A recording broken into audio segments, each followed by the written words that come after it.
All opinions expressed by the program participants are solely their own opinions and do not reflect the opinions of Upscale Love for You. The program participants' opinions are based on the information that they consider from their own knowledge. No expressions or accuracy is related to Upscale Love for You.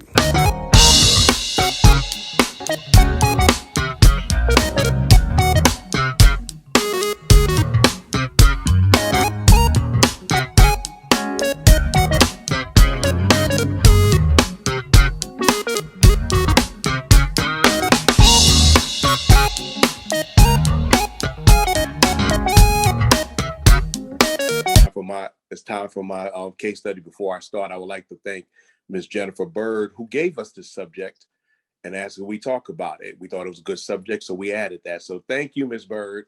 You got anything to say before I start my case study? No, sorry, I was late and then in and out. Had a busy evening, but good dialogue. And I got to go back and watch the recording for the first 30 minutes that I missed. So thank you for talking. The Ravens ain't playing. Really? Hey, she's great people. I love her to death. Now back to my case study. Life after lockup. Dating a felon. See, I changed my title. I got a new job. I'm now a pleasure delivery specialist. So if you need pleasure, you can call me and I will deliver it. Wow. So you found. Is that coming a FedEx box? Yeah, FedEx. I can FedCockX. Yeah. Woohoo! I'm gonna put my address in the chat. So we found a person who gives you the tingles. And if anybody doesn't know what the tingles are, that's the feeling you get when it overrules your gonads, overrule your common sense. And I got a feeling. So here's the things you need to know. Let's assume you're dating one and they've done their time, they've done it. There are things that are going to be facts that you won't be able to get around. And even if they finish parole, there's still issues. They're still considered an ex-felon. But and some felonies you can never get rid of. But if the dude or woman paid their debt to society and they've been set free, here's things you need to know. I'm gonna start off with the cons. There's a stigma attached.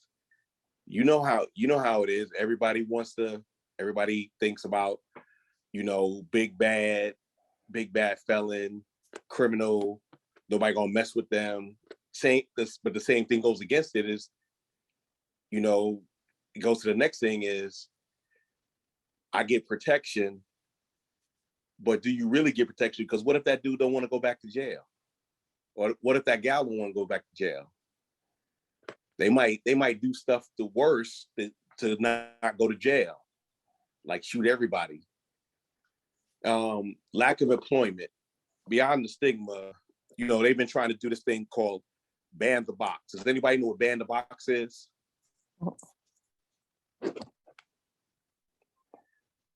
Ban the box is a movement to eliminate the box that you check if you've committed a felony. Because if you commit a felony for a lot of jobs, they're not supposed to hold it against you, depending on what it is, but it's an easy disqualifier. So it makes it harder for people to get a job. They go back to what they used to do, and guess what? They're recidivist. They're back in prison. And then we're saying, we knew this was going to happen. So things like that can happen. Some felons can't live in any government-supported housing. I don't know if y'all knew that, but felons aren't supposed to live in the projects. Felons aren't supposed to live in Section 8 housing. Felons aren't supposed to live near, depending on the felony, you can't live near a church or school. So those are the things that, you gotta think. What a lot of cities do is they'll have a quote trailer park, and that's where they'll dump all the people who can't get housing within decent housing. And then that has challenges within itself, because if you gotta live in a housing where everybody's a criminal, and then some are doing better than others, you're gonna have issues. And they can't, they lose the right to vote. They can't own a weapon. They can't associate with other felons. They can't get any government assistance. They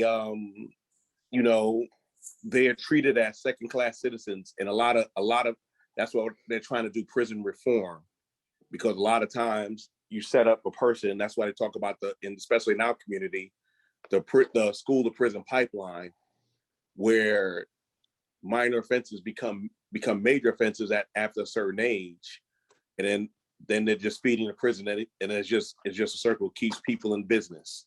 They have correctional corporations that do that.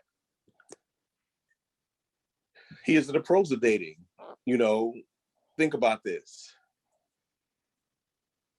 They are people, they might have made a bad decision, hanging out with somebody decided to rob a bank. They didn't know about it, but they caught the felony.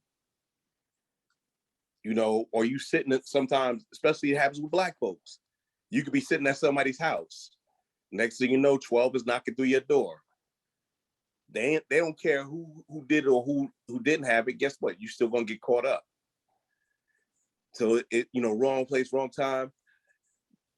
A lot of people who've gone to jail and are truly repentant for what they did, they have greater sense of understanding, and they have more sensitivity to things around, and they're less likely to want to go back. So they're less like they think a lot quicker. They can deal with bad situations. Hell, you lose your electricity. Hell, it's better than being in prison. It gets to a point where everything is better than being in prison. That's dealing with bad situations, and they be more understanding. Women especially, they're more likely to be more lenient in life, to give people second and third chances, and some guys that hey, I know, they know they have to earn your trust. They know they have to earn your grace. They know they have to earn their spot. So they're going to be understanding if you're not always happy to be around them, or you get situation. They understand that. Here's some scams to watch out for. Everybody's got one or two friends that are attention seeking. People in prison do tend to be attention seeking because they feel they're invisible once they get out. Financial using. We all talked about money on the books, but they could have 8 or 9 other people putting money on their books. So you got to watch out. They could be using you for your benefits or what you can do for them. And sometimes, dealing with a person who's been incarcerated, and they could be suffering from PTSD. It could be emotionally draining. It's like when they can't get what you want them to have, it can be like an adult child, or someone with a disability, or someone you have to provide care for. Now, could you imagine, ladies, you go to work 40, 50 hours a week, you come back, the guy's sitting on the couch. It's not that he can't find a job, he can't get a job. That's going to be frustrating and draining. And then you got to hear, I can't get a job and blah, blah, blah. And after a while, what it's going to sound like? Excuses. But that's not, that's the thing you get when you're dating someone with a record. Take it for what it's worth. When you hear it, you start, we never think of felonies as fraudulent voting. We don't, a lot of us don't differentiate felonies. We say fraudulent voting is the same as murder. Grand larceny is the same as simple shoplifting. Things like that. A lot of times we don't expect people to change when they get out. They got that hold it against them. They have to outwardly show results of how they changed. And if you date one, hey, felons are people too. They love, they hate, they have issues. And you have to understand that it's going to be a challenge. And if you're up to the challenge, it can be very rewarding, because you have a partner, a lover, a life friend and someone who will be there for you and with you.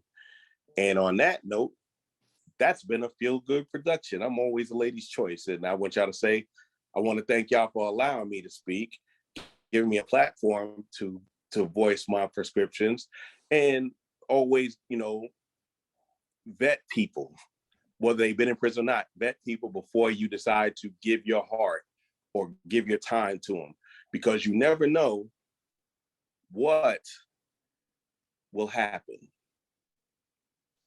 Back to you, Dr. Fab. I'm done. All right. Thank you. Thank you for sharing that information with us. As I always say, Dr. Feel Good is the man with the master plan that go and get all of the necessary docs to make it come up to first class info. Okay. So everyone, I thank you all for joining in tonight. This was a little different for us because not too many of us, or not too many people that I know, are actually dating individuals that's in prison, out of prison, or whatever. But I thank you for coming on and sharing this time with us. And on next week, Anson, you got your hand up? Yeah, I was just gonna say that I'm sitting here thinking, what would make me want to date someone that's in jail? Like, how, what would that be like? How can I? What Well, would just I? start a little pen pal with some of them. Go on to the Miami-Dade Correction Facility and start a pen pal with a couple of them, and then Well, I'm tell not us saying about this in about 6 months later. I'm not saying I'm seeking it. I'm just saying, like, what in the world could possibly be could attract me to wanting to be in that situation? I really just can't think of it. It's different strokes for different folks. That's just like, different things, different avenues of adventure, fun. You know what? I was going to say, some people may get that adrenaline rush just to know that they're dating a felon, and when they get out, they could be thinking of all, look at Bonnie and Clyde, so there you have it. Different strokes for different folks. And But then they die. And then they die. That's it. And then they die. But they was loving on one another all while they were together. So that's the way we have to look at things. Everything is totally different, and it's up to the individuals. But what I was getting ready to say is, I thank you all so much for coming. And please don't forget to send us your thoughts, questions to Upscale Love for You. That's Upscale Love, the number 4, and you at gmail.com. And please, please, please go to YouTube, check us out, share, like, most definitely subscribe. And with that being said, I also want to say to all of our guests, regardless to where you are, Upscale Love is going to finally have their first big event, and it's going to be our masquerade ball, which will be October 29th. That's the Saturday before Halloween. So that's the reason why we're doing this Upscale Love Masquerade Ball. Tickets will go on sale starting May 26th. You will see the flyers on Facebook. We also have a Facebook page, and you can always get information from Dr. Feelgood, Dr. Seduction, and Chocolate Pearl. And don't forget Dr. Fabulous, because we will have it out there for you. And that is all I got to say tonight. Once again, I say thank you for coming. Don't let this be your last time. And any of my co-hosts have anything they would like to say, or that's it? As they say, that's all, folks. Good night. Smooches. Mwah.